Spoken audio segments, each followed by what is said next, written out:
आदाब। ये है 70वीं आलमी उर्दू कॉन्फ्रेंस और मेरा नाम अप्सा कोमल है। जैसा कि आपको बताया गया, ये खुसूसी सेशन है और ये मीडिया के हवाले से है। हर साल इस उर्दू कॉन्फ्रेंस में हम शरीक होते हैं, इल्म अदब की बात होती है, लेकिन ऐसा कैसे हो कि मीडिया के हवाले से बात क्यों ना हो। कुछ ना कुछ सियासत की बात भी होती है, क्योंकि पाकिस्तान में टेक ओवर कर गई है सियासत तमाम मामलात को। आज का खुसूसी मौजू जो हमें बताया गया है वो है पाकिस्तान में मीडिया की तारीख़। क्योंकि हाल तो आपके सामने ही है, तो अब हम ज़रा माजी में जाएंगे।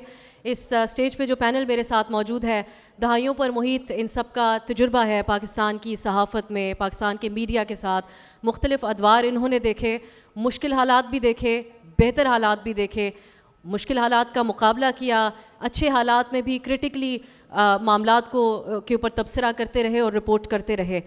मुल्क से नहीं भागे। अलबत्ता तो हम बात करेंगे कि कैसा रहा इनके लिए ये सफ़र जब से इन्होंने आगाज़ किया और आज जहां पाकिस्तान की सहाफ़त मौजूद है, कितना फ़र्क है उस दौर में और आज के दौर में। इस सेशन में खुसूसी तौर पर सहाफ़ियों ने जो तहरीकें चलाईं ये आज़ादी हासिल करने के लिए कि आवाज़ उठाई जा सके पाकिस्तान के अवाम की और उन सारे मामलात के ऊपर बात की जा सके जिन पे कदगने हैं, उनको भी हम खराज तहसीन पेश करेंगे इस खुसूसी सेशन में। मेरे साथ तशरीफ़ फरमाए जनाब सुहेल वड़ाई साहब, मोहतरमा आसमा शराजी साहिबा, मज़हर अब्बास साहब और जनाब वसअतुल्लाह ख़ान साहब। क्योंकि इस बार खुसूसी तौर पर बात हो रही है कराची की, तो मैं आगाज़ करना चाहूँगी मज़हर अब्बास साहब से। आप लोगों में से बहुत से लोग ये जानते होंगे कि कराची ने बुनियाद रखी पाकिस्तान की सहाफ़ती एतबार से, खा वो अखबारात हों, रेडियो पाकिस्तान हो या फिर आज जो प्राइवेट मीडिया आपके सामने मौजूद है प्राइवेट चैनल्स की शक्ल में, इन सब की बुनियाद यहाँ पे रखी गई। बहुत से ऐसे सहाफ़ी हैं जिनका ताल्लुक़ कराची से है, जैसा कि मज़हर अब्बास साहब, और उनका बहुत अहम रोल रहा पाकिस्तान की सहाफ़त में। तो मज़हर साहब, अगर आप हमें बता सकें कि शहर कराची जिसका हम जश्न मना रहे हैं इस उर्दू कॉन्फ्रेंस में, इस शहर को हम सेलिब्रेट कर रहे हैं, इस शहर के लोगों को हम सेलिब्रेट कर रहे हैं, तो सहाफ़त का किस तरह, क्या अहमियत रही शहर कराची की सहाफ़त और इवन जो प्राइवेट मीडिया बाद में आया उसके एतबार से? जी बहुत बहुत शुक्रिया। देखिए, जो हमारा माजी था वो इंफॉर्मेशन का ज़माना था और आज फॉर्मेशन का ज़माना है।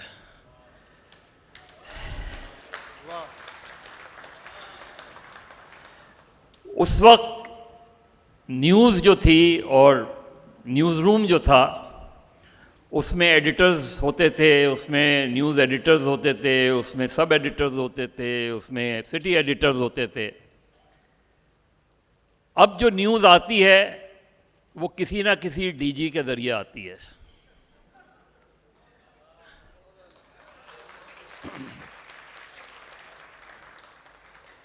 जिस शहर में हम बैठे हैं, इस शहर में पिछले साल एक किताब हमने सहाफ़ती तहरीक पर शाया की, from lay off to lashes, और उसी में उसका उर्दू भी वो है और उसमें उस ज़माने के जो 50 के करीब पुराने सहाफ़ी थे उनसे तहरीरें, उस ज़माने में किस तरह तहरीक शुरू हुई जिसका नाम Pakistan federal union of journalist था। और आप तसव्वुर करें कि ये वो ज़माना था जब पाकिस्तान को बने 1 साल हुआ था और पाकिस्तान में सबसे ज़्यादा अखबारात और रसायल 1948 में बंद किए गए।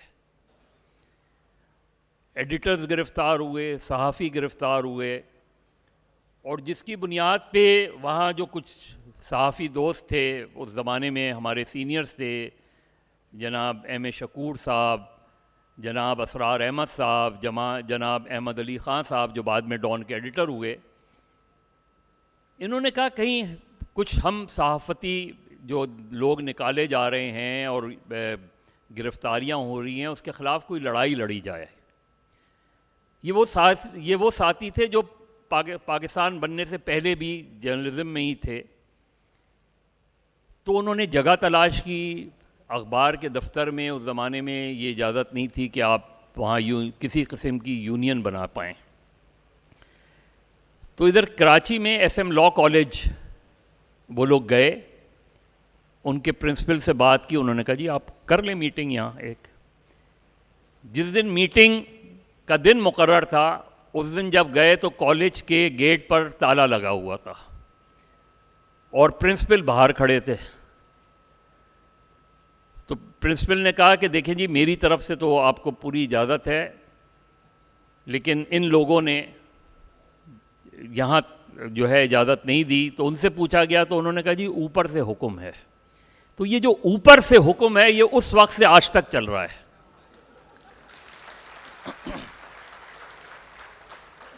उसके बाद सिंध मदरसुल इस्लाम में जाके उन लोगों ने एक मीटिंग की और फिर 2 अगस्त 1950 को खालिद जीना हॉल में Pakistan federal union of journalist की बुनियाद रखी गई।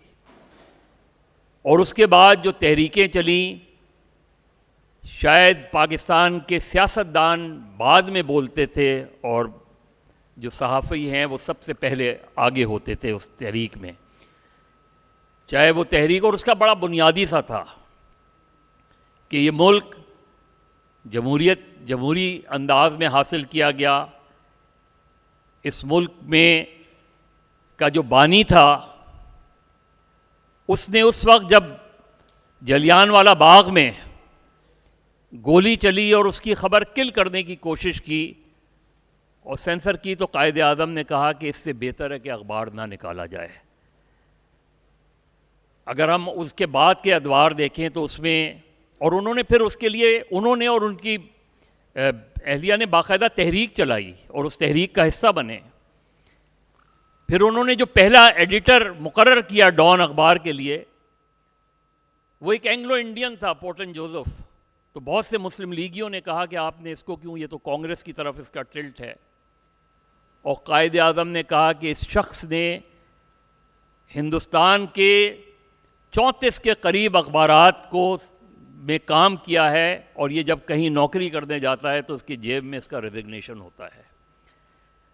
तो ये हर चीज़ कर सकता है, ये एडिटोरियली कभी भी किसी कोई डंडी नहीं मार सकता।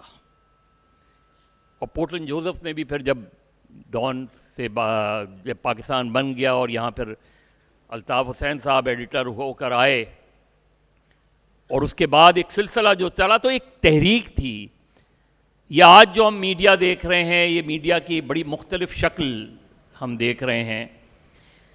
जिस तरह का दबाव है आज, दबाव माजी में भी होता था। अब मैं अभी पिछले दिनों आप सब ने देखा होगा कि जो जनूबी कोरिया में जिस तरीके से मार्शल लॉ ख़त्म हुआ वो हुआ।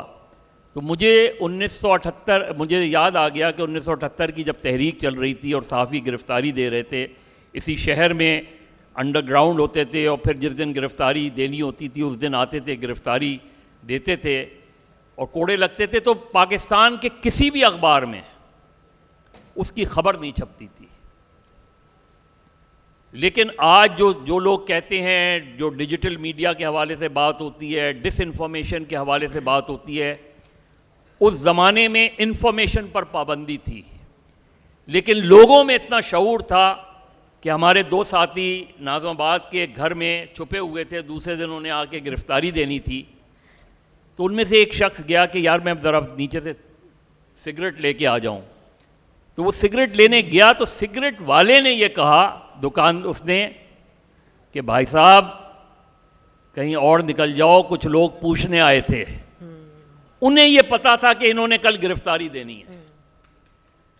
तो लोगों में इतना शऊर था और लोग रीगल चौक पे गिरफ़्तारी दी जाती थी तो लोग वहाँ जमा हुआ होते थे। और हमारे जो फोटोग्राफर्स हैं जो तस्वीरें बनाते थे वो जिस अंदाज में बनाते थे, मसावात अखबार पर पाबंदी लगी तो यहीं इसी शहर से एक मसावात दुबई निकाला गया। वो मसावात दुबई उसकी कॉपियाँ लेके वो यहाँ बनता था मसावात दुबई। उसके बाद उसका कॉपी लेके लाहौर जाते थे एक साथी बाय ट्रेन, और बाय ट्रेन वहाँ के जो मेयर थे उनके प्रेस में छपता था। वो फिर ट्रेन से यहाँ लाते थे और यहाँ दूध के डब्बों में वो अखबार तकसीम किया जाता था। तो आज़ादी ऐसे ही नहीं हासिल की, लड़ाई लड़ी। आज भी पाबंदी है, कल भी पाबंदियाँ थीं। पहले लोगों को पता होता था कि कौन उठा के ले गया है, आज लोग लापता हो जाते हैं। पहले कोड़े खाते हुए आज़ादी सहाफ़त का नारा लगता था और आज लोग मार दिए जाते हैं। पहले उनके पास से कलम बरामद होता था, आज आइज़ बरामद होती है। तो जो लोग जो लोग ये कह रहे हैं कि डिसइंफॉर्मेशन के ख़िलाफ़ हम कानून बना रहे हैं, वो दरअसल इंफॉर्मेशन को किल करना चाहते हैं। मज़हर साहब, मैं ये भी चाहूँगी कि आप आगे जाके उसके ऊपर तफसीली बात करें कि आज एक तकसीम भी तो है। आज ये भी कहा जाता है कि ये हमारा सहाफ़ी है, एक सियासी जमात कहती है, और किसी दूसरे को कोई दूसरी सियासी जमात का सहाफ़ी समझते हैं। क्रेडिबिलिटी और साख जो है वो बहुत मुतासिर हुई है पाकिस्तान में सहाफ़त की। तो ये क्या ये कुर्बानियों का कोई फ़ायदा हुआ जो उस दौर में दी गई? वसत साहब की तरफ मैं जाऊँगी। वसत साहब, जिस तरह मज़हर साहब ने तो अहाता किया आज के दौर का भी कि हुक्म ऊपर से ही आता था उस वक्त भी और आज भी।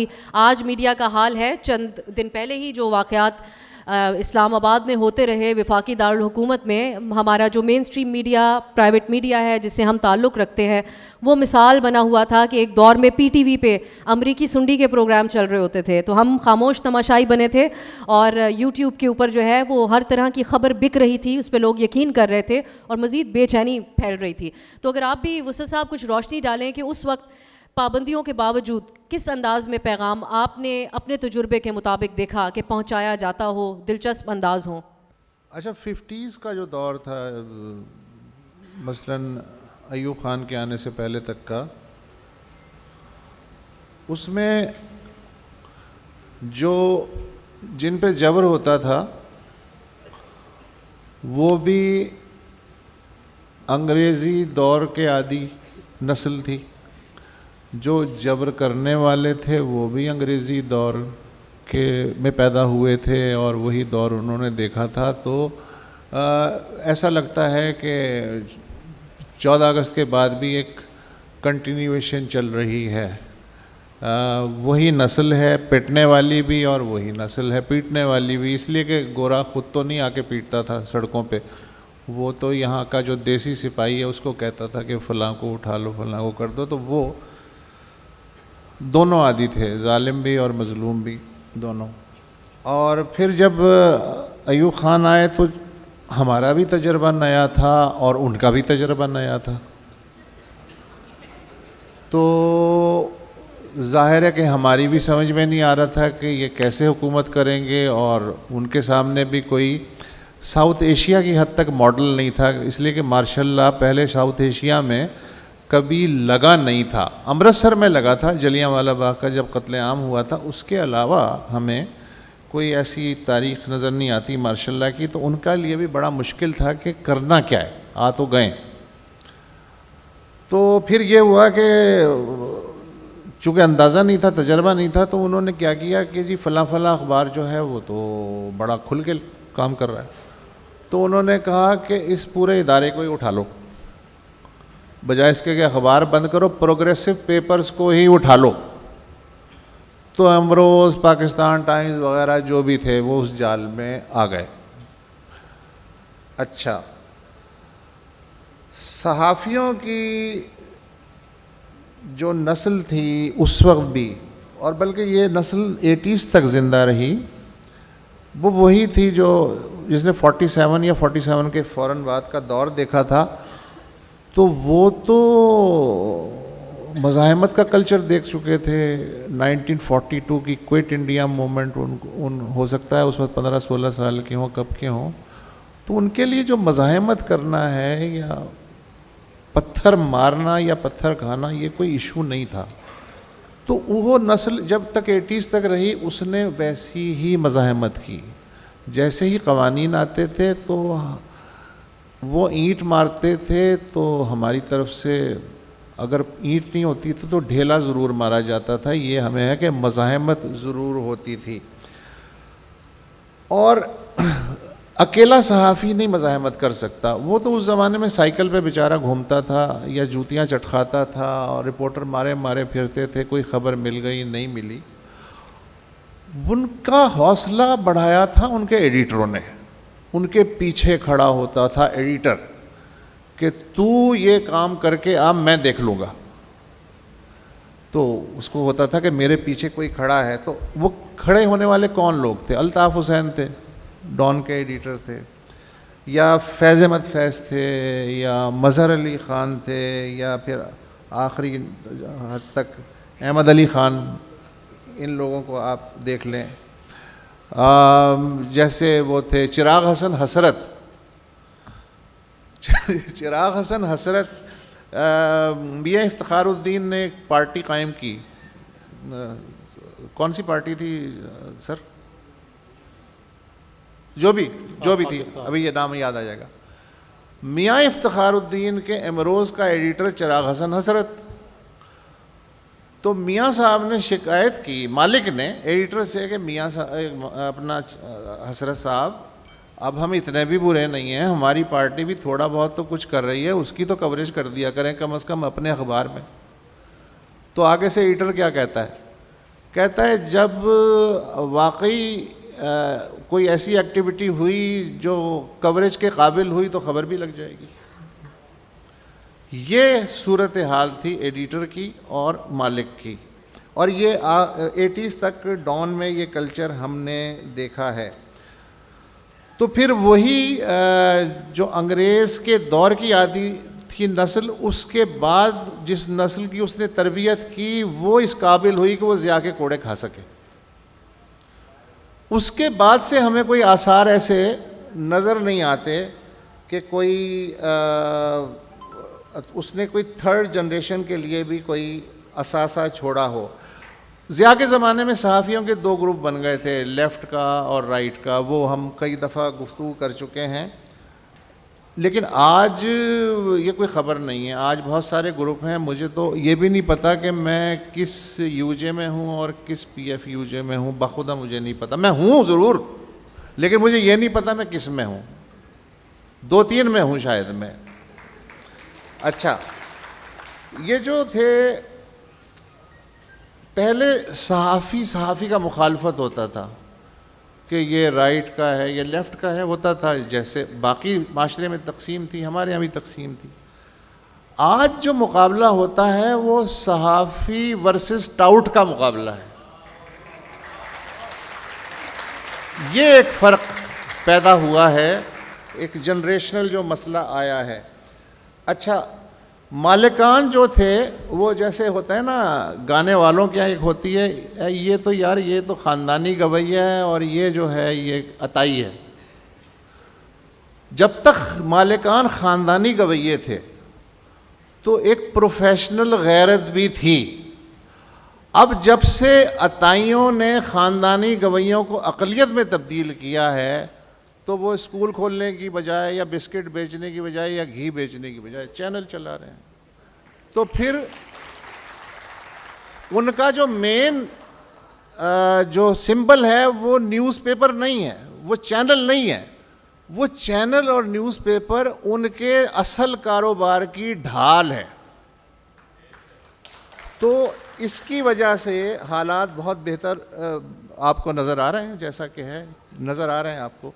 अच्छा, हर तबके की जो अक़दार थी, मसलन भुट्टो साहब हों या मौलाना मौदूदी हों, हुसैन शहीद सोहरवर्दी हों या लियाकत अली ख़ान हों, पैसे का लालच नहीं था किसी में। मसलन ज़ियाउल हक़ ने भुट्टो के ख़िलाफ़ 10 वाइट पेपर्स निकाले, 1,000 सफ़े के। तो प्रोफेसर गफूर साहब से मैंने कहा कि भुट्टो कितना करप्ट था। कहने लगे फाशिस्ट था, करप्ट तो नहीं था। तो मैंने कहा क्या मतलब? कहने लगे अगर वाकई फाइनेंशियल कोई घपला किया होता उसने तो ज़िया 11वां वाइट पेपर भी निकाल लेता। तो मैं कम से कम मेरे हद तक ये है कि भुट्टो साहब जो हैं वो पैसे के मामले में करप्ट आदमी नहीं थे। क्या आज हम इस यकीन के साथ किसी के बारे में भी कह सकते हैं? तो फिर यही चीज़ जो है हम लोगों में भी आ गई है। अब प्रेस क्लब में पार्किंग को जगह नहीं मिलती। पहले हम लोग हसरत से देखते थे 40 साल पहले, यार 2 ही गाड़ियाँ खड़ी हैं, हमारी किस्मत कब बदलेगी। तो ये हालात हो गए भाई। आप कितने सहाफ़ती यूनियंस का हिस्सा हैं, आपको ज़रूर अच्छे तरीके से याद होता अगर आपका भी किसी प्लॉट की स्कीम में नाम आता या कुरानदाजी में नाम सामने आ रहा होता। वुसत साहब, आसमा साहिबा, आपका अब एक मुख्तलिफ दौर था जब आपने आगाज़ किया। जनरल मुशर्रफ ने प्राइवेट मीडिया के हवाले से जब उस वक्त बुनियाद रखी गई और उनका जो उस हवाले से स्टांस था, एक तासुर ये दिया जाता था कि शायद जनरल साहब बहुत आज़ादी सहाफ़त जो है उसके वो चाहते हैं कि आज़ादी सहाफ़त हो, लोगों को आज़ादी हो बात करने की। लेकिन ये इसकी क्या असल हकीकत थी उस वक्त में, क्या वजह थी कि उस वक्त प्राइवेट मीडिया बनने दिया गया और उसका क्रेडिट भी जनरल साहब जो है लेते रहे कि मेरे शुक्रगुजार होना चाहिए मीडिया को। इसके बाद अब जिस तरह एडिटर के रोल की बात की गई यहाँ पर, क्या इसको आपने महसूस किया कि प्राइवेट टीवी मीडिया के अंदर, टीवी चैनल्स के अंदर जो मालिकान का रोल रहा, फिर उसके बाद सेठ का, और अब आज गुज़रते वक्तों के साथ हम देख रहे हैं कि रियल एस्टेट वाले, बिस्किट बनाने वाले और बेकरी चलाने वालों का भी जो है वो टीवी चैनल्स हैं, तो कितना उसने इफ़ेक्ट किया हमारे सहाफ़त को? बहुत बहुत शुक्रिया। बज़र साहब और वुसत साहब के बाद बोलने की गुंजाइश तो नहीं है, मगर कुछ हक़ाइक़ जो हैं वो ज़रूर सामने रखने हैं। पहले जो सहाफ़त थी वो सहाफ़त थी, अब उसमें पॉपुलर जर्नलिज़म भी शामिल हो गया है। अब उसके अंदर तालियां हैं, लाइक्स हैं, व्यूज़ हैं। अब उसका एक नया शशका है, उसकी एक नई सेलिब्रिटी लुक है, और उस सेलिब्रिटी लुक जो है उसके अंदर हक़ाइक़ मस्ख़ भी होते हैं, हक़ाइक़ तोड़े मरोड़े भी जाते हैं। उसके अंदर आप अनपॉपुलर बात भी नहीं करते, आप गैर मकबूल बात नहीं करते। पहले हमें आमरीत का सामना था, अब हमें फ़िस्ताइयत का सामना है। पहले हमें फ़ौजी कॉल करते थे, अब भी करते हैं। पहले वो डराते धमकाते थे, अब भी डराते धमकाते हैं। लेकिन अब उसके साथ जो है वो फैक्टर्स और एक्टर्स बढ़ गए।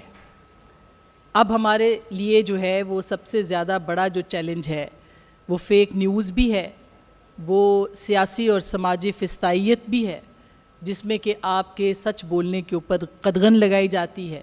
और हमें ये तस्लीम कर लेना चाहिए कि आज हम आमरीतों के ख़िलाफ़, जर्नैलों के ख़िलाफ़, उनकी सहाफ़त के अंदर उसको प्रागंदा करने के हवाले से जो उनका किरदार था, है और रहेगा, हम उसके ऊपर तो बात करते हैं, लेकिन हम समाजी फ़िस्ताइयत के ऊपर बात नहीं करते। हम उन क़ुव्वतों के बारे में आज भी खामोश हैं जिनको चैलेंज करने से ना हमें लाइक्स मिलते हैं, ना हमें व्यूज़ मिलते हैं, ना ताली बजती है और ना ही लोग खुश होते हैं, क्योंकि वो पॉपुलर जर्नलिज़म है और पॉपुलर जर्नलिज़म का हम शिकार हो चुके हैं। पहले इसको तस्लीम कर लेते हैं, फिर इसके बाद आगे बढ़ते हैं।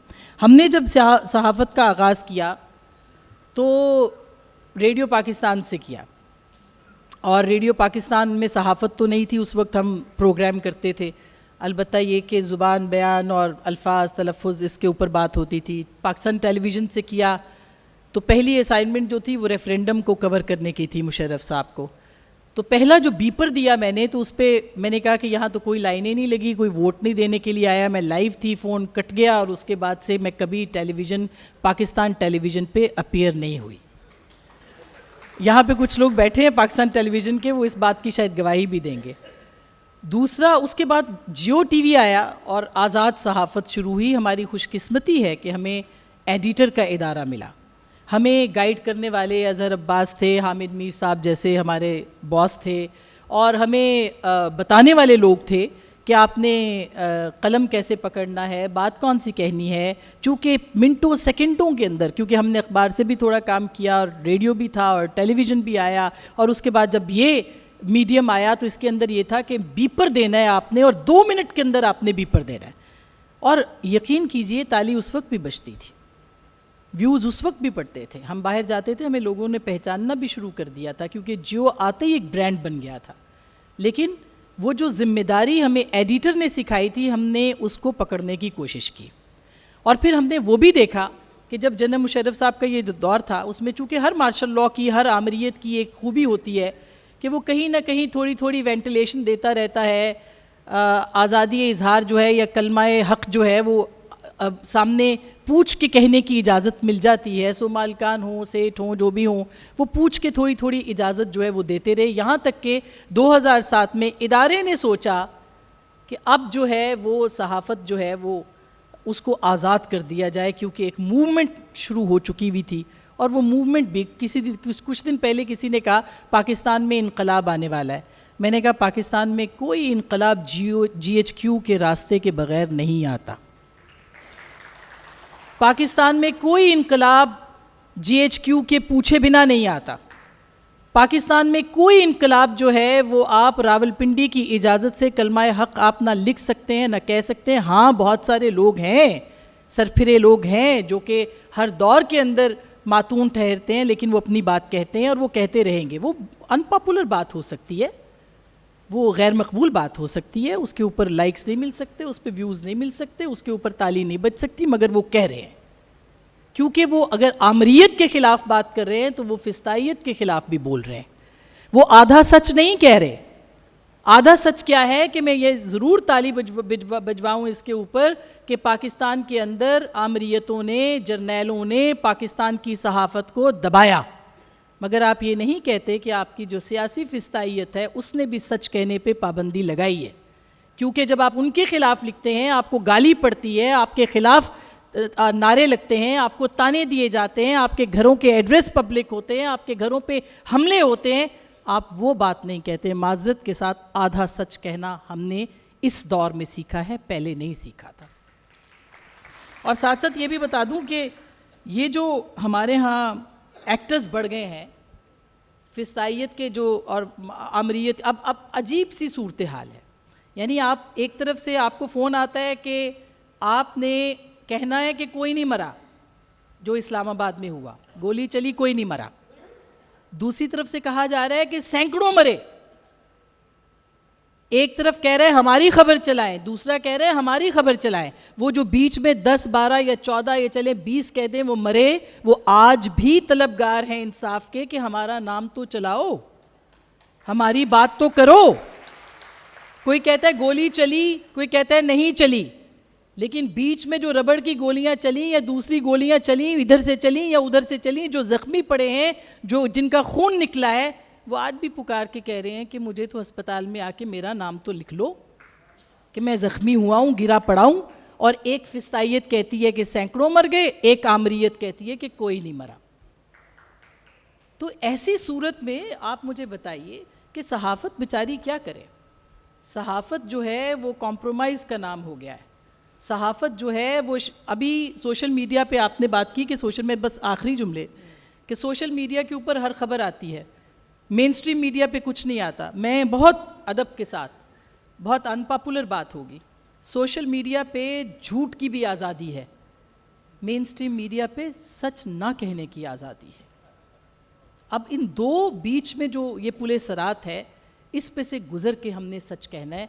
और हमें मज़हर साहब जैसे लोग, हमारे वुसत साहब जैसे लोग, जो हमारे उस्ताद हैं सुहेल वड़ाई साहब जैसे लोग, वो कहते हैं अपनी बात कह दें किसी भी तरीक़े से, आपके पास अल्फाज की कमी नहीं होती। जब आप अपनी बात कहते हैं, आपको अल्फाज आपके पास आते हैं, तो उसमें आपके उस्तादों और आपके लिखने वाले, आपको बताने वाले, आपके एडिटर्स का बहुत बड़ा किरदार है, जो कि अब नहीं रहा। इसलिए अब सब आज़ाद है, और इस आज़ादी की वजह ये है कि फिर भी हमें कदगने कबूल नहीं है, क्योंकि आज़ादी जो है वो रिस्पॉन्सिबिलिटी देती है। आज़ादी ही आज़ाद करेगी। इंटरनेट पे पाबंदी लगाने से आप आवाज़ें नहीं बंद कर सकते, VPN बंद करने से आप किसी को सच कहने से नहीं रोक सकते। लिहाजा आज़ादी ही वो पहली शर्त है जो कि रिस्पॉन्सिबिलिटी का या ज़िम्मेदारी का इजाफ़ा करेगी। पहले सियासत से मंसूब किया जाता था कि इनको लाशें चाहिए होती हैं अपनी सियासत चमकाने के लिए। बड़ी अफसोस की बात है कि हमने कुछ अर्सा पहले, जिस तरह आसमा साहिबा बात कर रही थी, हमने ये देखा कि शायद सहाफ़त में भी अब लाशें जो है वो दरकार होती हैं अपनी सहाफ़त दिखाने के लिए, चमकाने के लिए और अपने व्यूज़ को बढ़ाने के लिए। सुहेल साहब, पॉपुलिज़म का जो बात की आसमा साहिबा ने, इस पर भी कुछ रोशनी डालिएगा। यानी आम अल्फाज में तो ये है कि जो लोग ज़्यादातर लोग सुनना चाह रहे हों, जो उनकी दिल की बात हो, वो आप कह दें और उसको आप सहाफ़त कहें और आज़ाद तज्ज़िया कहें। और साथ ही बहुत से लोग ये जानना चाहते होंगे सुहेल साहब कि आप बड़े नरम अंदाज में अपनी बात करते हैं, लेकिन बहुत ही सख्त बात भी आप कह रहे होते हैं। मालूम देखने से या लहजे से अंदाज़ा नहीं होता है, आपकी अगर कॉलम भी पढ़ा जा रहा हो तो आपके अल्फाज का चुनाव। तो क्या आपके ऊपर भी पाबंदियों का आपको सामना रहा, या आप अपने अल्फाज के जादू से चकमा देकर निकलने में कामयाब हो जाते थे? बहुत शुक्रिया। सबसे पहले तो मैं ये अर्ज़ करना चाहता हूँ कि मज़हर अब्बास साहब, वसअतुल्लाह ख़ान साहब और आसमा शिराज़ी आज मेरी गुफ्तगू का मौजू नहीं है और मुझे लेकिन इनसे शदीद इख्तलाफ है और इनके इंतहाई एहतराम के बावजूद मैं ये कहता हूँ कि आज का पाकिस्तान जिस हालत को पहुँचा है इसमें हम सहाफ़ी सबसे बड़े मुजरम हैं। और मैं ये अर्ज़ करना चाहता हूँ कि यहाँ 11 अगस्त 1948 की जो तकरीर थी वो अखबारों में क्यों शाया नहीं हुई, अखबारों में उसका मतलब क्यों शाया नहीं हुआ, किधर थे एडिटर, किधर थे सहाफ़ी। मैं ये पूछना चाहता हूँ कि जिस दिन ग़ुलाम मोहम्मद ने पहली असम्बली तोड़ी उस दिन सारे अखबारों ने तारीफ़ के एडिटोरियल क्यों लिखे, कौन सी आज़ादी थी ये। आप उस वक्त भी टोडी थे, आज भी टोडी हैं, हम भी टोडी हैं। तो बात यह है कि ये मुल्क ऐसे ही आज उन हालात तक नहीं पहुंचा। मैं ये गुजारिश करना चाहता हूं कि जिस दिन अयूब खान का मार्शल लॉ लगा, बदकिस्मती से उस दिन किसी एक अखबार के एडिटोरियल में उसको कंडेम नहीं किया गया, सब ने उसको वेलकम किया। क्यों किया?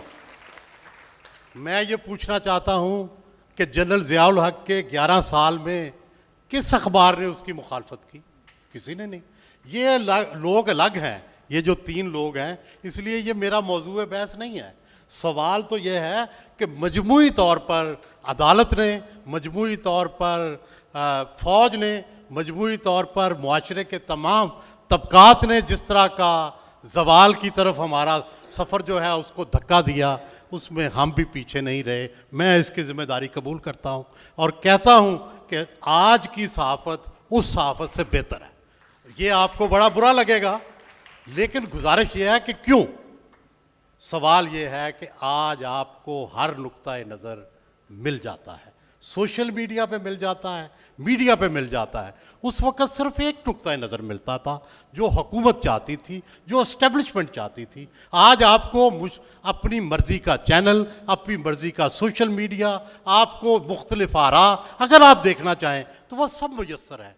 तो मैं समझता हूँ कि डाइवर्सिटी ऑफ व्यूज़ जो है और मुख्तलिफ आरा वो ज़्यादा बेहतर आज़ादी है बजाय सिर्फ एक नुक्ते की आज़ादी कि आप एक ही राग गाएं, आप एक ही साज़ बजाएं, आप एक ही गाने के बोल दोहराएं। नहीं, मुख्तलिफ गाने, मुख्तलिफ साज़, मुख्तलिफ राग, जो आपको अच्छा लगता है वो सुन लें, आपके पास वैरायटी मौजूद है। तो मैं समझता हूँ कि बावजूद पाबंदियों के हमारे पास फ़ौज की पाबंदियाँ हैं, जैसे अभी कहा आसमा शिराज़ी साहबा ने, सकाफ़ती पाबंदियाँ हैं, मजहबी पाबंदियाँ हैं, तहजीबी पाबंदियाँ हैं, हमारी घरेलू पाबंदियाँ हैं, कितनी कितनी पाबंदियाँ हैं जिनसे हमको गुज़रना पड़ता है। मैं किसी एक्टर से सवाल कर लूँ तो मेरी बीवी लड़ती है, मैं किसी आलम दीन से सवाल कर लूँ तो मजहबी तबकात लड़ते हैं, मैं किसी सियासतदान से लड़ूँ, सियासतदान से बात करूँ तो वो उस सियासी पार्टी वाले गाली निकालते हैं। किसी पे तनकीद के 2 अल्फाज लिख दिए जाएं तो वो कहते हैं ये हमारा मुखालिफ है, ये तो लिफाफी है। तो बुनियादी बात यह है कि इसके बावजूद आज आपको पाकिस्तान के हालात जानने के लिए मैं चैलेंज से कहता हूँ कि आप में से किसी को ना BBC सुनने की ज़रूरत है, ना वॉइस ऑफ अमेरिका सुनने की ज़रूरत है। आप पाकिस्तान के चैनल और पाकिस्तान के सोशल मीडिया से पूरी कहानी जान सकते हैं। जब तक ये आज़ाद मीडिया नहीं आया था, मुझे बचपन में याद है हम रात को BBC सुना करते थे, हम ऑल इंडिया रेडियो सुना करते थे, हम बाहर के रेडियो जो है वो जानते थे, हम वाशिंगटन पोस्ट से पाकिस्तान के हालात जाना करते थे। अब उससे बेहतर हालात हैं। अगर आप खोज लगाएं तो आपकी पूरी कहानी आपको कहीं ना कहीं से मिल जाती है। 278 लाशें हैं या 10 लाशें हैं, अगर आप चाहें तो आप तहकीक कर सकते हैं कि कौन कितना झूठ बोल रहा है। आप ये अगर चाहें तो इसी मीडिया से आप तलाश कर सकते हैं कि रबड़ की गोलियां चली या असली गोलियां चली, क्या हुआ। जो हमारी सबसे बड़ी मलका और हमारी रूहानी रहनुमा हैं, क्या वो वहीं खड़ी रहीं या वहाँ से चली गई, ये भी आपको आसानी से पता चल सकता है। तो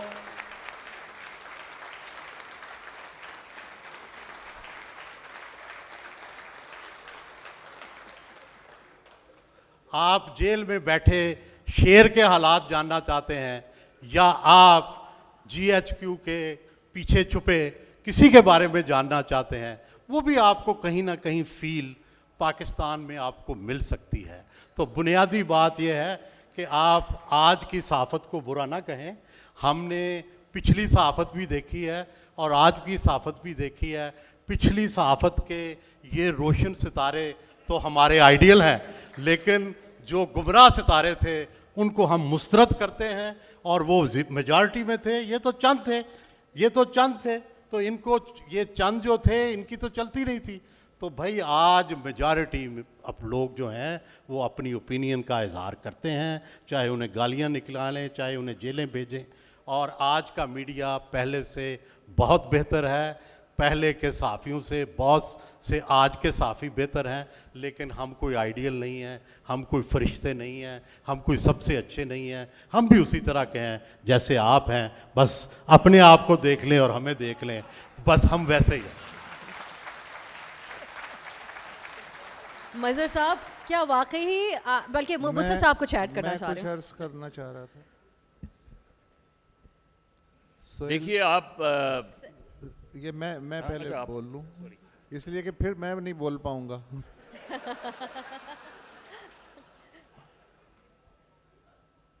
सोहेल साहब, आप हमारे मुर्शिद हैं। ये बात आपकी दुरुस्त है कि पहले जो भी मीडिया था वो उसे सरकारी मीडिया ही समझ लें।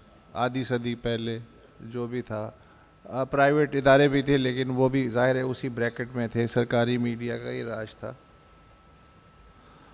और चल रहा था मामला। लेकिन आज एक बात समझ में नहीं आती, जब भी इस्टेब्लिशमेंट या हुकूमत के हालात ख़राब होते हैं, चैनलों को इश्तिहारात की भरमार शुरू हो जाती है।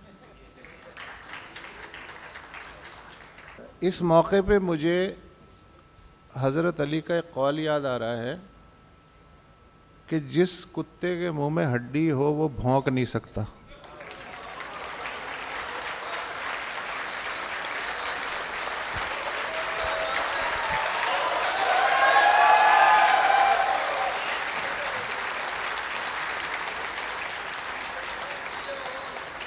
अच्छा, 50 साल पहले ये बात आपकी दुरुस्त है, सब सरकारी सहाफ़ी थे सिवाय निसार उस्मानी, मिनाज बन्ना टाइप कुछ पागलों को छोड़ के, सब जाहिर है कि अपनी नौकरी बचाते थे। आज आपको नहीं लगता कि ज़्यादातर हमारे आसपास, हम चार को छोड़ के ऑब्वियसली हमारे आसपास पैरा शूटर्स हैं और उनके ऊपर पैरा ट्रूपर्स हैं। तो सिस्टम कुछ ऐसे चल रहा है। ये जो हम कह रहे हैं कि जी 26 को ये हो गया, वो कह रहे हैं कि जी 400 मर गए, ये कह रहे हैं 0 मर गए, ये बात भी दुरुस्त है। जो लोग करगिल में अपने शहीदों को ऑन नहीं करते,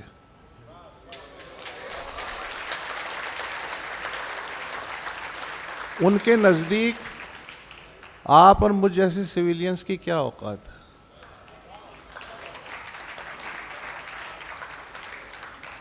अच्छा, इस्टेब्लिशमेंट हर दौर में इनसिक्योर रही है, तभी तो वो क़वानीन बनाते हैं, तभी तो वो जकड़ते हैं हम लोगों को। लेकिन यहाँ इस बार नेक्स्ट लेवल है। मसलन तालिबान या बलूच अलहदगी पसंदों से इन्हें इतना खौफ नहीं है जितना डिजिटल टेररिज्म से है। ऐसा पाकिस्तान में पहले कभी नहीं हुआ, और उसके बावजूद जितनी रस्सियाँ सख्त करते जा रहे हैं, हालांकि तुफैली मीडिया है, आपकी बात दुरुस्त है कि सब जो हैं वो सिरनगू हैं, उसके बावजूद वो रस्सियाँ कसते जा रहे हैं, मगर इनसिक्योरिटी नहीं ख़त्म होके दे रही। कल तक तो नहीं होके दे रही थी कि फॉर्मेशन कमांडर्स हुकूमत को कह रहे हैं कि इनको लिए मज़ीद सख्त क़वानीन बनाए जाए, यानी अब तक जो क़वानीन बने हैं उनसे भी वो ख़ुद को महफूज नहीं कर रहा है। इसका मतलब है कि अक्सरियत भले सरनगू हो गई हो, लेकिन कोई 4-5 ऐसे हैं जो उन्हें मुस्तकिल चुभ रहे हैं, वो उनके काबू में नहीं आ रहे, और उसकी वजह से उनकी जो इनसिक्योरिटी है वो मौजूद है। ये जो सोशल मीडिया है, इसने, आपकी बात बिल्कुल दुरुस्त है, पलड़े बराबर कर दिए हैं। यानी मैं अगर उस बुढ़िया की तरह अपना मुर्गा दबा के गांव से निकल जाऊंगी कि ये कहते हुए कि मैं मुर्गा लेके जा रही हूँ, सुबह ही नहीं होगी, तो अब सुबह हो जाती है, और वो सोशल मीडिया की वजह से हो जाती है। अगर सोशल मीडिया 50s में होता तो भी यही सूरत हाल होती। ये तो अब आया है, तो इसलिए हमें ऐसा लग रहा है कि हमें एक मुतबादिल मिल गया। उस ज़माने में ज़ाहिर है हमारे पास मुतबादिल नहीं था, और अगर ये सोशल मीडिया 1979 में होता तो भुट्टो को फांसी नहीं होनी थी। तो इसमें उस नस्ल का कसूर नहीं है, था ही नहीं। जब एक दरवाज़ा ही नहीं था तो वो उसको किस तरह इस्तेमाल करती। दूसरे, उन्हें एक और सहूलत भी हासिल थी, कुफ्र के फतवे लगते थे, तब भी लगते थे, लेकिन उन पे फ़िरका परस्त भेड़ियों की तरह छोड़े नहीं जाते थे। अब ये खौफ है, हमसे ज़्यादा माशरे के दीगर तबक़ात को ये खौफ है। तो ये खौफ वक्त के साथ साथ मल्टी डायमेंशनल मीडिया होने के बावजूद और बड़ा है। अच्छा, उस ज़माने में लव ट्रोलिंग किसी ने सुना ही नहीं था। अब एक आदमी के पीछे कुत्ते लग जाते हैं। तो ये सारी चीज़ें जो हैं, ये भी हमें पेश नज़र रखनी चाहिए कि बज़ाहिर हमें ऐसा लग रहा है कि हमारे पास आउटलेट ज़्यादा हैं, लेकिन हमारी जो रुकावटें हैं वो आधी सदी पहले के मुकाबले में वो भी बहुत पेचीदा और बढ़ गई हैं, और उनके लिए हमें नई चीज़ें सोचनी पड़ेंगी कि इनसे कैसे निजात हासिल की जाए। ऊपर से आ गई फायरवॉल, और फायरवॉल के ऊपर आ गई AI, और उसके ऊपर आ गई है डीप फेक। इन्ना लिल्लाहि व इन्ना इलैहि राजिऊन।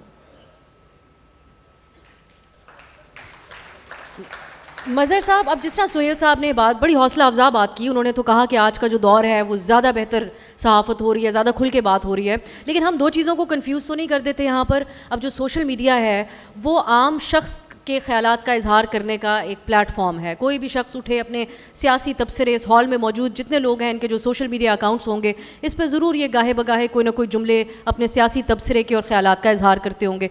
तो हम दो चीज़ों को कंफ्यूज तो नहीं करते कि आज़ादी राय इजहार तो है सोशल मीडिया पे, लेकिन सहाफ़त का भी क्या इसी से ताल्लुक़ है, या सहाफ़त वो है जो टीवी पे होनी चाहिए थी, हो नहीं रही? हम सब टीवी पे काम करते हैं, अखबार के एडिटोरियल में होनी चाहिए थी, लेकिन एक दिन सख्त एडिटोरियल होता है, अगले दिन साफ नज़र आता है 4 कदम पीछे हटने के लिए कोशिश की जा रही होती है अपने अल्फाज के ज़रिए। सो आप इस पे प्लीज़ रोशनी डालिए। देखिए, कल और आज में एक बुनियादी फ़र्क है।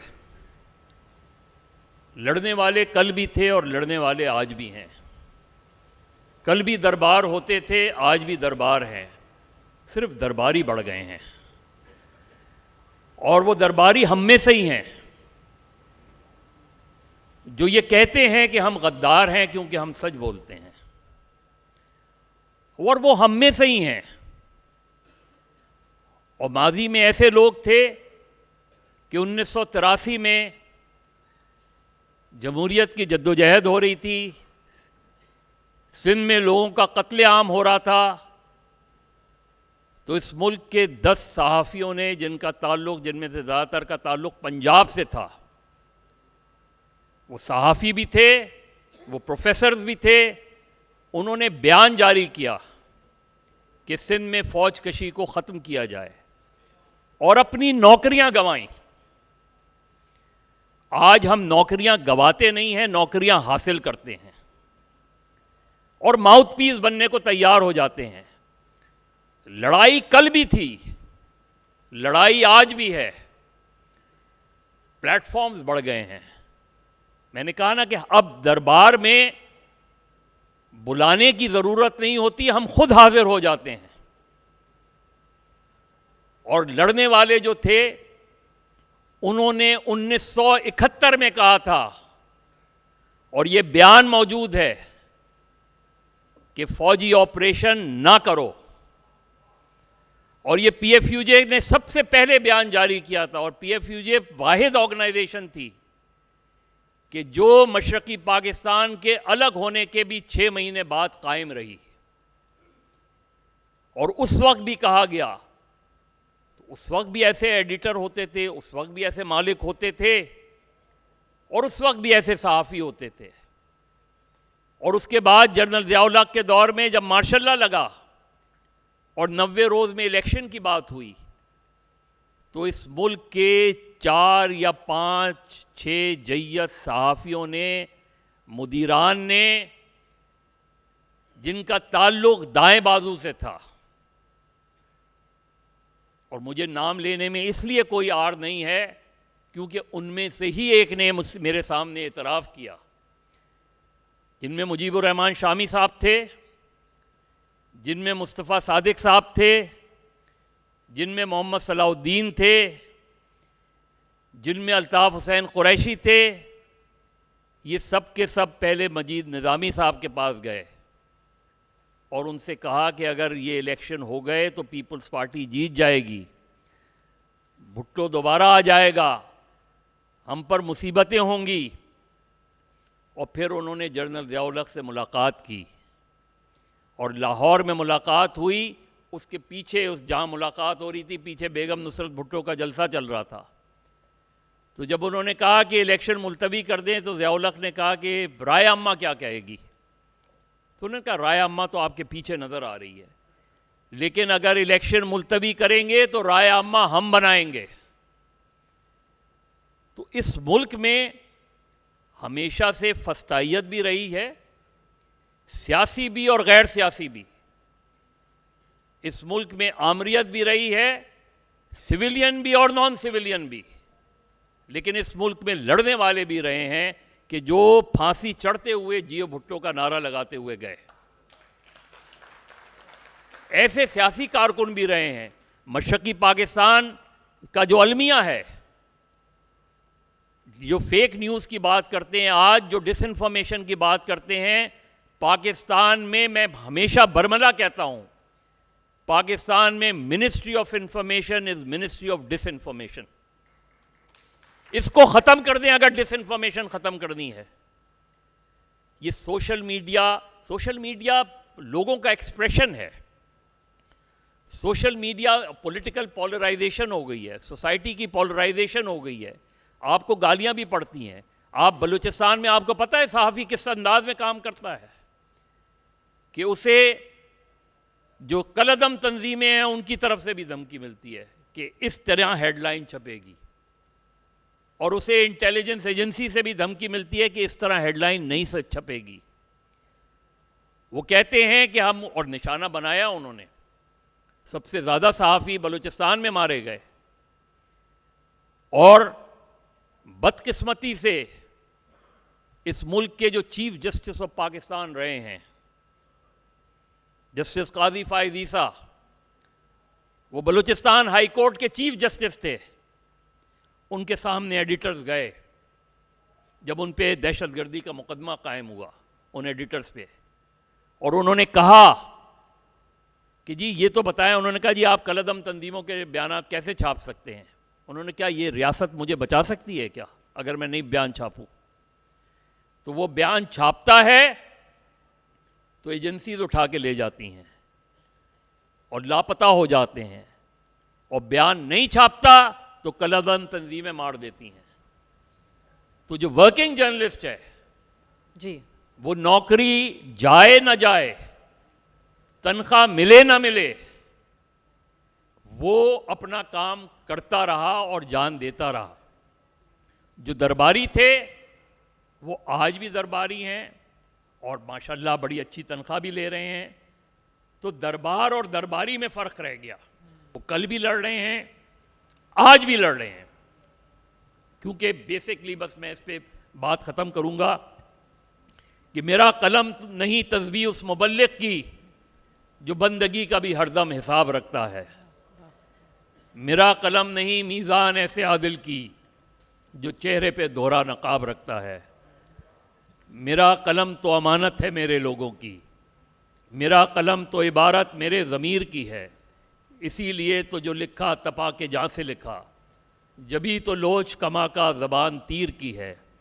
मैं कट गिरूं कि सलामत रहूं, यकीन है मुझे कि ये हिसारे सितम कोई तो गिराएगा।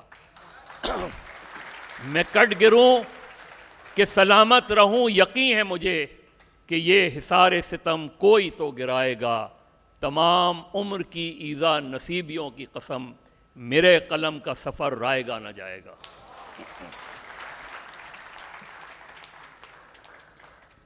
आसमा साहब, अब आपने जो पॉपुलिज्म की बात की थी, मेरा जहन वहीं फंसा हुआ है, तो चाहूँगी कि क्लोजिंग कमेंट में भी मज़ीद तसल्ली आप हमारी कीजिए इस हवाले से।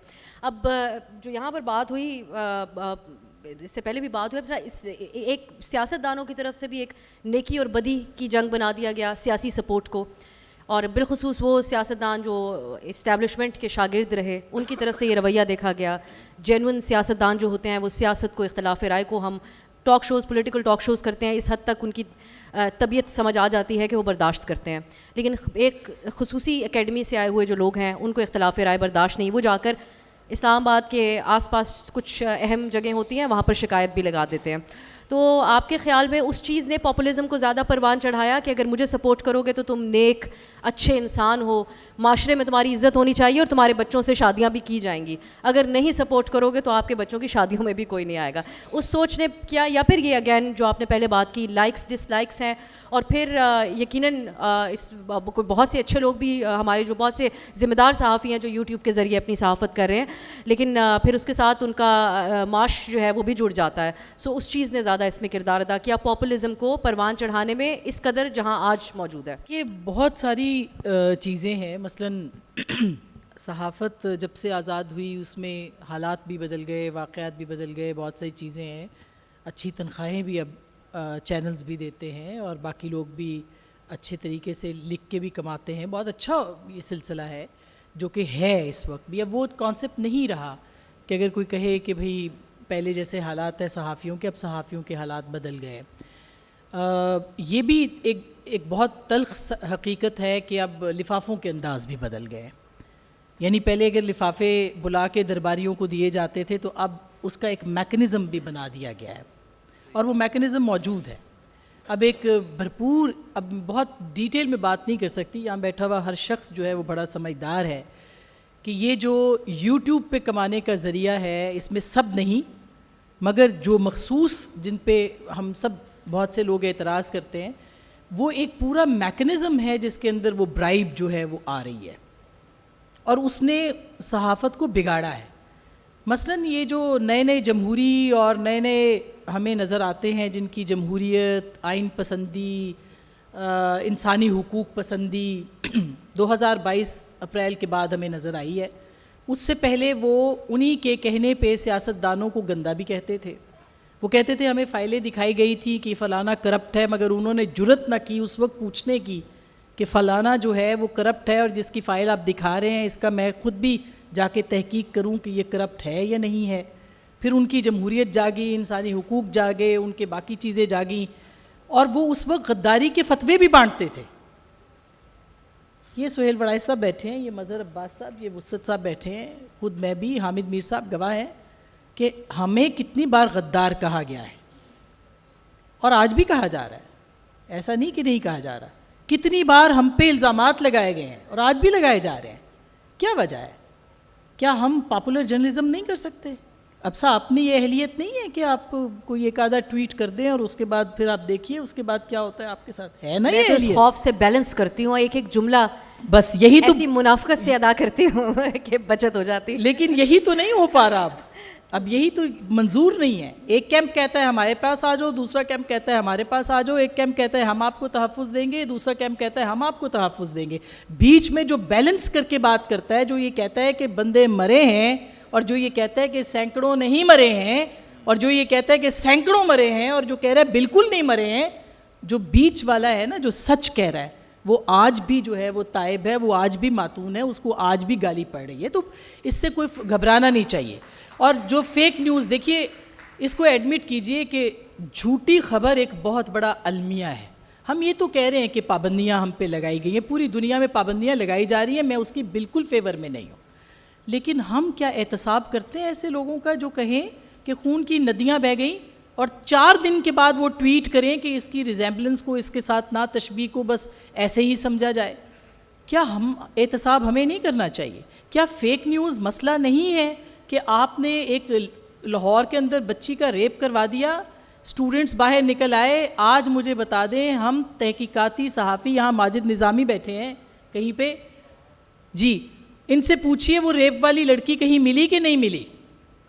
हमने खुद फ़ोन किए हैं, हमने खुद लोगों से जाके पूछा है, मगर अनफॉर्चुनेटली उसने पाकिस्तान के अंदर फसाद करवाए हैं। कल बरतानिया में आप देखिए क्या हुआ कि नस्ली फसादात शुरू हो गए और किस तरह से उन्होंने उसका तदारुक किया। तो हम जब मसलों की निशानदही करते हैं तो हमें उसका हल भी बताना चाहिए, और इसका एक बहुत आसान हल है। इसका हल ये नहीं है कि रियासत इस आड़ में, फेक न्यूज़ की आड़ में जो सही सहाफ़त कर रहे हैं उन पे पाबंदियां लगाए, और ऐसा होगा। ये कानून उन लोगों के लिए नहीं बन रहा जो AI की तस्वीरें बना रहे हैं, वो फैसिलिटेटर्स हैं।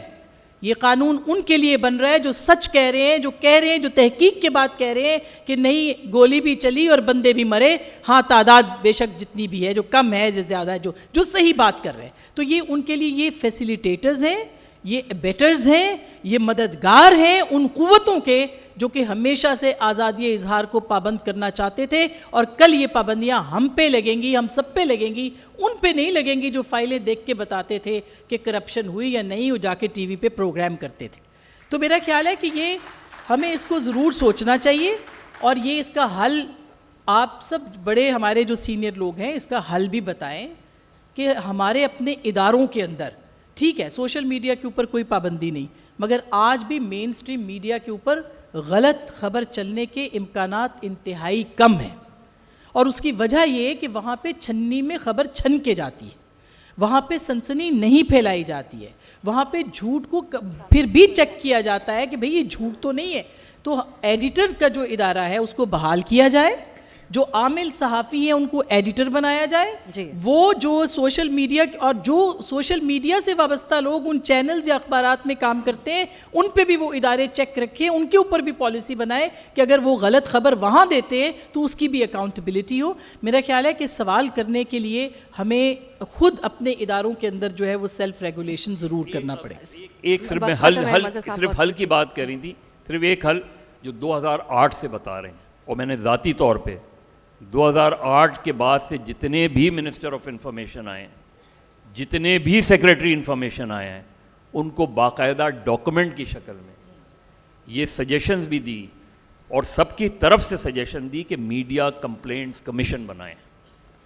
मीडिया कंप्लेंट इंडिपेंडेंट कमीशन, हुकूमती कमीशन नहीं, जिसमें FIA, ISI, MI के लोग ना हों, जिसमें सिविल सोसाइटी के लोग हों, जिसमें जो नोटेबल्स बैरिस्टर्स हैं वो हों, और जर्नलिस्ट माइनॉरिटीज़ में हों। क्योंकि मैं अपने ख़िलाफ़ शिकायत का खुद जज नहीं बन सकता, लेकिन कोई भी इसके लिए तैयार नहीं है, क्योंकि उन्हें डिसइंफॉर्मेशन फैलाने का ज़रिया रोकना नहीं है, उन्हें सिर्फ इंफॉर्मेशन को डिसइंफॉर्मेशन। ऐसा ही है मन साहब, जो इस्लामाबाद के वाक़यात पे भी टास्क फोर्स बनी है, उसकी अगर आप लिस्ट देख लें कि उनमें कौन शख्सियात शामिल हैं तो वही समझा देगा सब। अब एक चीज़ जो आसमा साहिबा बात करती हैं जब सोशल मीडिया की, तो वो इस एतबार से ये बात कह रही हैं कि जो वहाँ पर ख़ुद को सहाफ़ी कहकर गलत ख़बरें फैलाकर एक हिजान की कैफियत को में हवा मज़ीद उसके अंदर वो ऐड ऑन करते रहे। लेकिन एक और पहलू भी है सोशल मीडिया का, उसने एक आम आदमी को आवाज़ दी है। जो दुनिया भर के अंदर जो ताकतवर हल्के समझे जाते हैं उनकी आंखों को बहुत खटकती है कि एक आम आदमी है और सवाल भी करता है। तो ये इस एतबार से तो सोशल मीडिया ने ज़रूर एक नई जहद जो है वो मुतारिफ़ कराई, जिसने सिटीज़न जर्नलिज्म को भी परवान दिया, और इसको जितना सराहा जाए वो कम है। सोहेल साहब, क्लोजिंग कमेंट आपका होगा, लेकिन अब आप ये फरमाइएगा कि अगर टीवी मीडिया के ऊपर और आपके जो हमारा अखबारात हैं उनके ऊपर मुकम्मल आज़ादी हो, और जो भी जीनियस लोग बैठकर ये फैसला करते हैं कि आज ट्रांसमिशन रोक दी जाए, तो लोग जो है शतुरमुर्ग की तरह रेत में सर दबा लेंगे, उनको पता ही नहीं होगा बाहर हो क्या रहा है।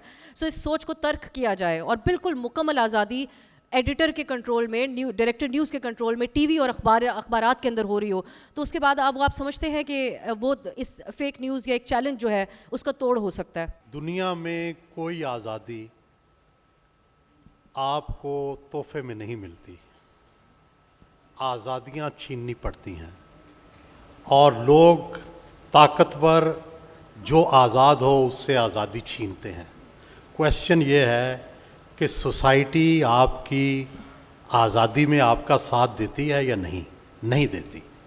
मैं बड़ी माजरत से अर्ज़ कर रहा हूँ कि अभी बात हुई सहाफ़ियों की मूवमेंट की, अभी बात हुई बड़े बड़े नामवर लोगों की, क्या मुआशरे ने उनका साथ दिया? क्या जिस दिन फ़ौज और उस वक़्त की हुकूमत ने मिल के जियो पे पाबंदी लगाई, क्या कोई मुआशरे का एक भी जुलूस निकला? क्या एक ने भी किसी स्टॉल पे खड़े होके आके हमदर्दी की आवाज़ बुलंद की? क्या किसी ट्रेड यूनियन ने, क्या किसी सोशल मीडिया फोरम ने कभी हक में आवाज़ बुलंद की? जब गालियां पड़ रही होती हैं हम सहाफ़ियों को, जब हमले हो रहे होते हैं, जब हर जुलूस के बाद अखबारात के दफ्तर पे पत्थर पड़ते थे, तो क्या किसी ने पत्थर रोकने के लिए अपने आप को ज़ख्मी किया? जब सोसाइटियाँ अपने किसी हक की हिफाजत नहीं करती, तो फिर उन सोसाइटियों का यही हशर होता है जो यहाँ हो रहा है। कोई तबका अकेला नहीं लड़ सकता।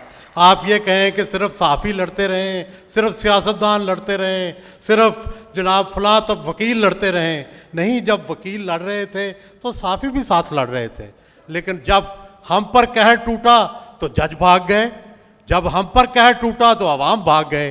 भाई ऐसे नहीं होता। बात यह है कि जब तक ये आज़ादियाँ किसके लिए हैं? हर शख्स के लिए। अगर फ़र्ज़ करें आपको इतलात ही ना मिलें तो आज किस तरह आप बाखबर होते? लेकिन ये आज़ादी का जो हक है इसका तहफ़्फ़ुज़ करना पड़ता है।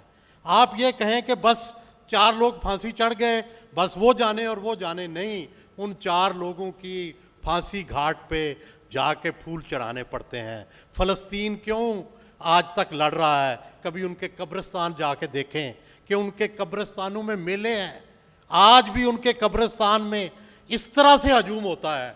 वहाँ फूल हैं, वहाँ नाम हैं, वहाँ बच्चे हैं, वहाँ लोगों का रश है। तो सोसाइटियाँ जब तक मुआशरे के सच बोलने वाले लोगों का साथ नहीं देती, वहाँ आज़ादियाँ नहीं रहती। सुकरात अकेला था, सुकरात ज्यूरी में हार गया। सुकरात के साथ सिर्फ 4 बंदे थे एथेंस में जिन्होंने साथ दिया, लेकिन यूरोप ने उन 4 बंदों का, उन 5 बंदों को, सुकरात को ज़िंदा रखा। सारे एथेंस की ज्यूरी जिसने सुकरात को जहर के प्याले की सज़ा दी थी, उनके नाम तारीख़ से मसख कर दिए, किसी का नाम नहीं मिलता। बुनियादी बात यह है, सुकरात का नाम ज़िंदा है, यहाँ किसका नाम आप ज़िंदा करते हैं? जो बेचारा फांसी चढ़ जाता है, जो बेचारा जेलें भुगतता है, जो बेचारा नौकरी से जाता है, क्या किसी ने उसके घर पे जाके फूल चढ़ाए हैं? क्या किसी ने उसके घर पे दस्तक दी है? क्या कभी सोसाइटी ने उसको दिलासा दिया है? आप चाहते हैं सब अकेले अकेले मर जाएं, मर जाएंगे हम तो मरने के लिए तैयार हैं, लेकिन फिर याद रखिएगा सोसाइटी भी मर जाएगी और हम उसी तरफ जा रहे हैं। बहुत बहुत शुक्रिया। हम चाह तो रहे थे कि आखिर में सवाल जवाब के लिए वक्त मिले, लेकिन वक्त ख़त्म हो चुका है। उम्मीद करती हूँ कि आपके जहनों में अगर कोई सवाल हो तो उसके जवाब इस पैनल की तरफ से आया होगा। आप सबकी आमद का बहुत बहुत शुक्रिया।